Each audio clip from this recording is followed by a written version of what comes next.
My ex-wife ditched me and our kids to live with her affair partner states away, leaving me to be a single father now. I've fallen in love with her sister over these past couple of years and I don't know what to do. I've reached a point where I just can't ignore this anymore. I'm 32, and I've been in love with my former sister-in-law, 27, for what feels like forever. Maybe even a couple of years now. I'm not sure if I should just let it go or try to pursue something with her. I met my ex-wife, her sister, when I was 23. Things moved quickly, and by 26, I had a son and daughter, and we were married. But not long after we tied the knot, my ex-wife had an affair.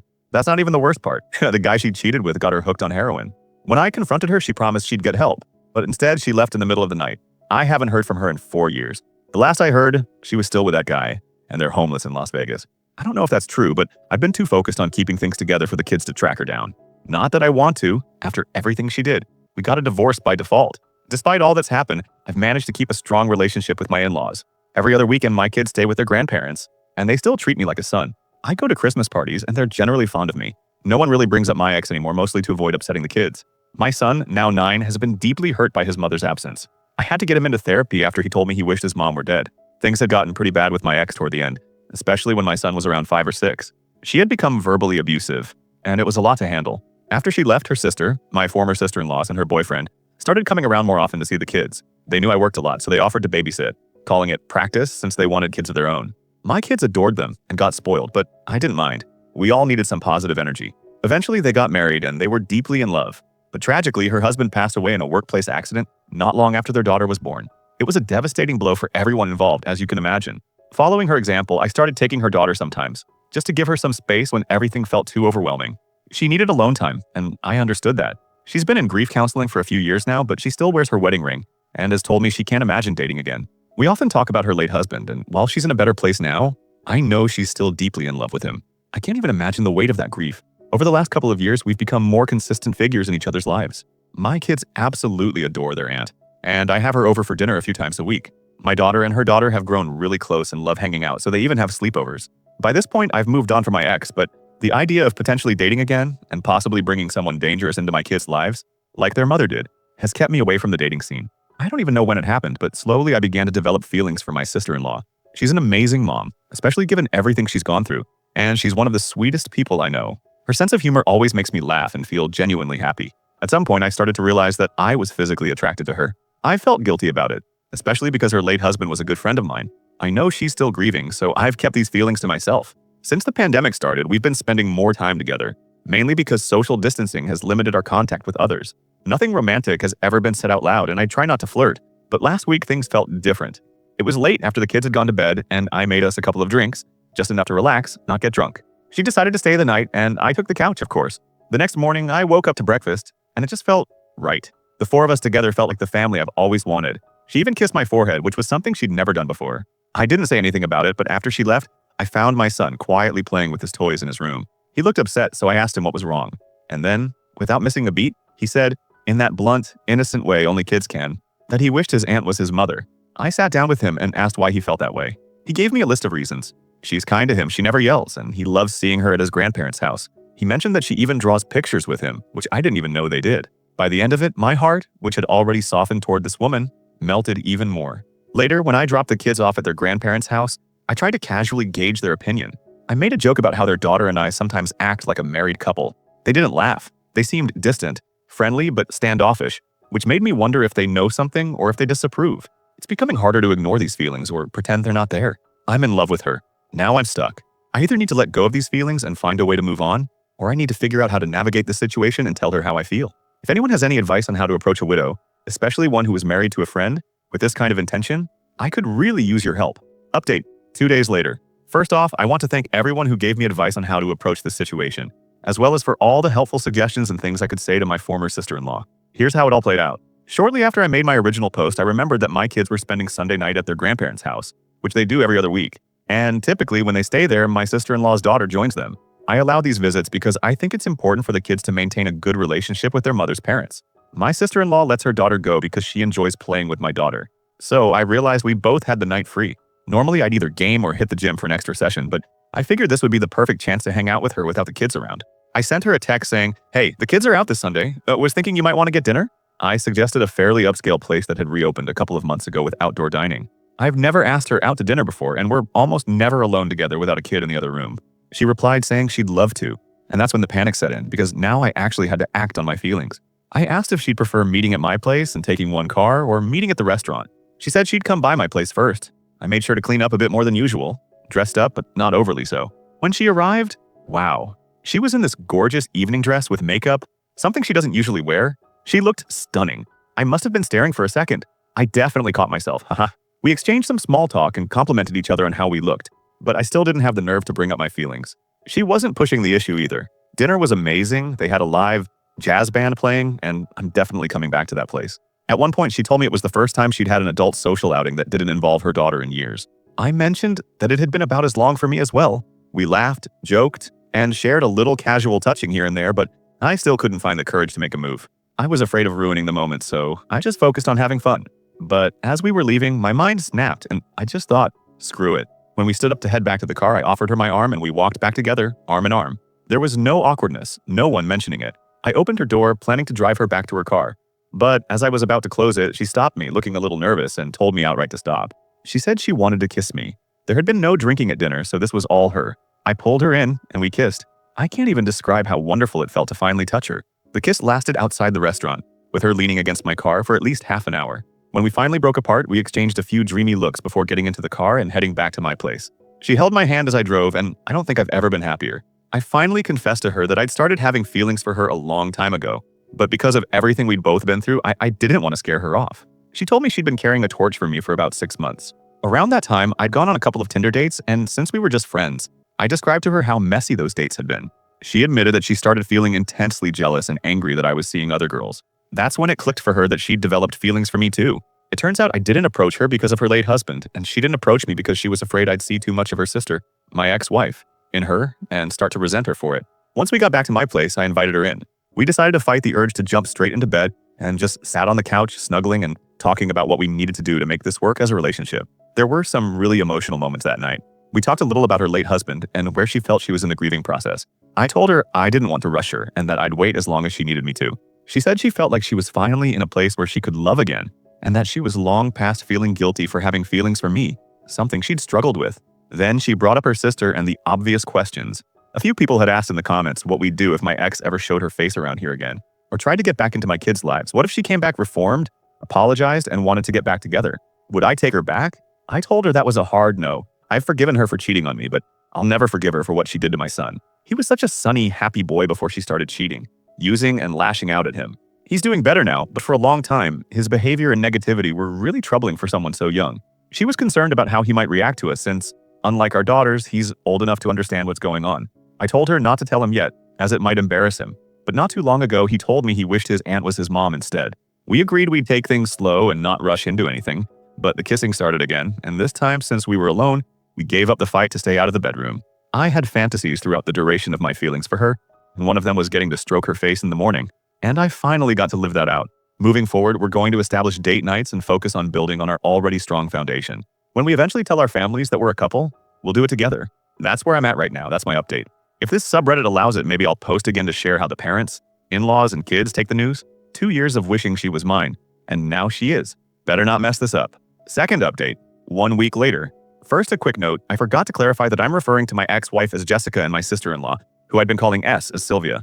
It's a bit of an inside joke. So, we've told everyone, and for the most part, it's gone over pretty well. When our kids were with my in-laws, Sylvia and I went to visit my parents. They've met her a few times, but they don't know her too well since my family and my in-laws rarely attend mutual gatherings. At least they recognized who she was. My dad isn't exactly sentimental, so I have no idea what he thinks about the whole thing. But my mom is on board. She did ask, "Does Jess know?" We told her that I haven't spoken with her in 4 years and Sylvia hasn't heard from her either. We said we'd cross that bridge when we get to it. Other than that, my folks just seemed happy for me. Yesterday, we attended a small family gathering for Labor Day at my in-laws' house. We knew the reception would be a little cooler since they're all also related to Jessica. My parents were kind enough to take the kids to the zoo for the afternoon and out for ice cream.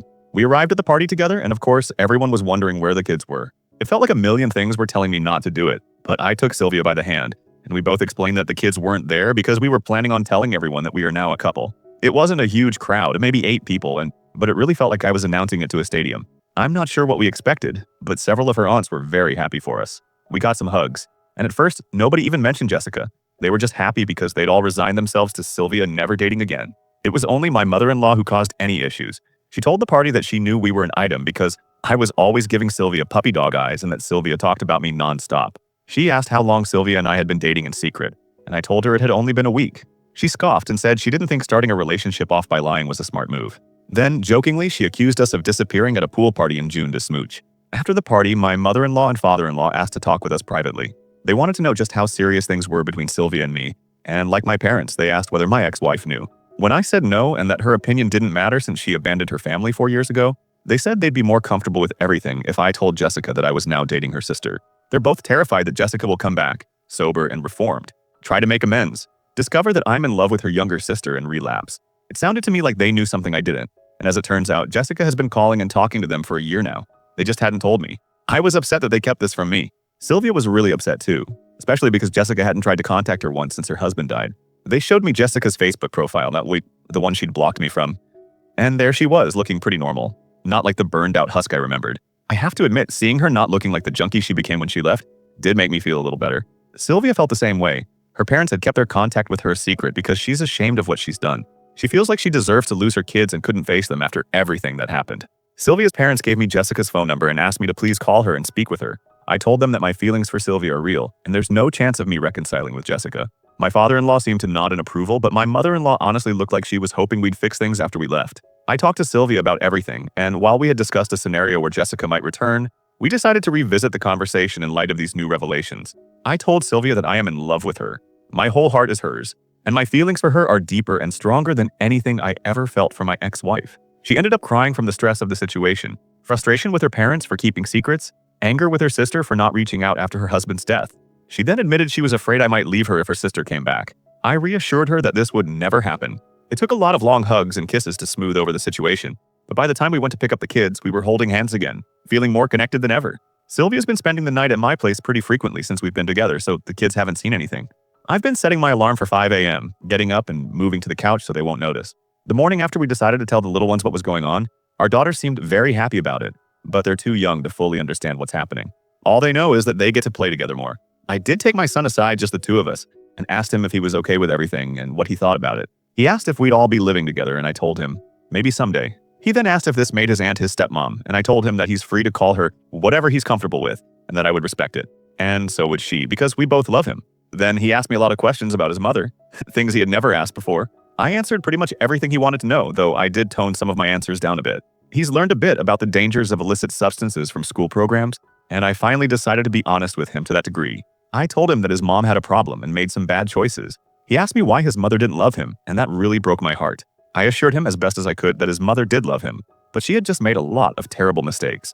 Sometimes adults don't do the right thing when they should. He asked me if I still loved her, and I told him that I hoped she would get better and that I didn't want her to be sick anymore, but that she had hurt me and him so badly that I couldn't love her the same way I did before. I'm not sure he understood all of it, but I tried to explain as clearly as I could. That aside, he's been so much happier and less withdrawn since Sylvia has been with us. He's always going out of his way to do the typical kid things to impress her, just like I used to do with my own mom. At the end of the day, I still dread that phone call with my ex, but having Sylvia with me, being able to kiss her and hold her at night, really brings some joy back into my life. Something that's been missing for a long time. I don't think I even realized how unhappy I'd been all these years until I saw how happy she made me feel. We've been doing all the fun, happy, young lover stuff. She leaves me love letters in my work lunchbox, even little poems. I had flowers sent to her workplace, and she mentioned that a few of the ladies at work had been trying to get her to ask me out for months. I figured the flowers would make her happy, and also serve as a little thank you wink to those office girls.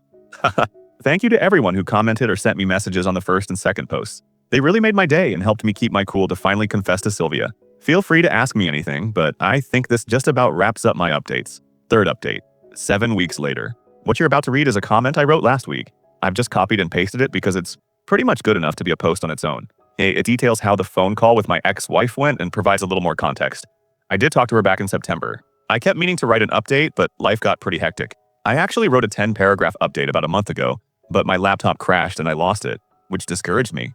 My ex-wife is in a much better place now and is in recovery. She's 8 months clean at this point. She finally told me the details of the affair, how it happened, and how she got into illicit substances. It wasn't anything I really wanted to hear, but she's trying to get her life together. As much as I dislike what she's done to me and the kids, I want her to get healthy. I shouldn't, but I still worry about her sometimes. Anyway, I finally got around to telling her about Sylvia and me. She was dumbfounded. When I first met my ex, she was 19 and Sylvia was 14, so in her mind, she always viewed Sylvia as a kid in relation to me, which to be fair, makes sense. I used to refer to Sylvia as her kid sister. However, when she remembered that Sylvia is now a fully grown adult who had been married and had a child, her hints that I was being a creep stopped. She did ask if I had feelings for Sylvia while we were married, and I denied it. We talked about the kids, and she was really regretful, crying throughout the conversation. She said she has no idea how she'd be able to face them again. I wanted to say something reassuring, but I didn't want to give her the impression that I want her back in their lives. I'd be cordial, even friendly, sure, but I'm not going to be stupid about it. She and Sylvia talked for a while too. I didn't eavesdrop intentionally, but from the bits I heard and what I was told, they talked about Sylvia's late husband. It turns out my ex had gotten arrested for breaking and entering the week before and spent some time in jail. She didn't even know that Sylvia's husband had passed until a couple of weeks after the funeral. By that point, she felt that saying anything would just make things worse. All things considered, the conversation went as well as could be expected. Sylvia, the 3 kids, and I have been spending almost every day together, and I haven't been this happy in years. My son and daughter love all the motherly attention they're getting, and I'm really enjoying getting to know my little niece better. Life's busy, but it's good.